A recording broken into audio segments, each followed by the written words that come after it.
Bless the Lord, O my soul, and all that is within me. Bless his holy name.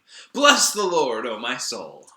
These are the opening words for our passage today, Psalm 103. It's a psalm of thanksgiving for God's goodness. How is that a tip for us, you ask?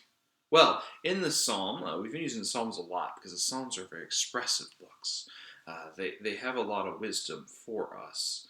And there's this one verse that's about the Lord is merciful and gracious, slow to anger, and abounding in steadfast love. That's verse 8. And I think that Christ shows us how to live. God has given us laws and good news in order to shape how we can be our best selves. And in this time of quarantine is a time we're never to listen, right? What does it look like? Maybe there's tensions rising in your household. The stress is getting to you. Maybe you're spending a lot of close time with people that are maybe you get on your nerves a little bit. It happens. We're human, right? So what does it mean then to be abound in steadfast love? Or my real focus for today, what does it mean to be slow to anger? Notice it doesn't say don't get angry. There's a big distinction there. Emotions are from God. God feels emotions too. God gets angry in the Bible. It happens, right?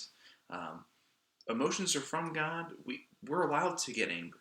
We're allowed to feel all the emotions we do. It's part of how we connect with the divine. But what does it mean to be slow to anger?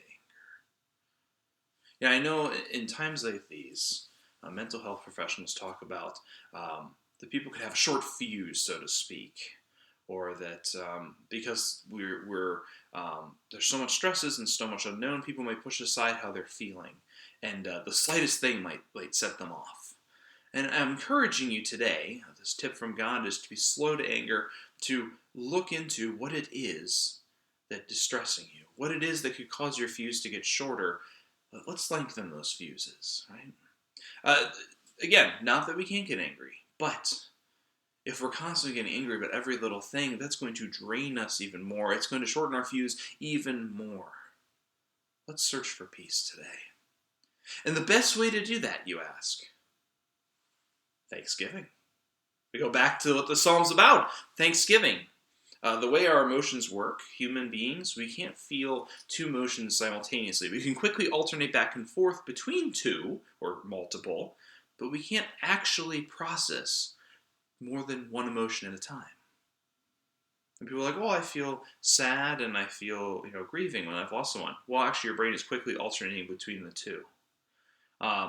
And feelings, how they kind of work, it's like a wheel. They're on opposite sides. And the opposite of worry, of anger, that section is gratitude.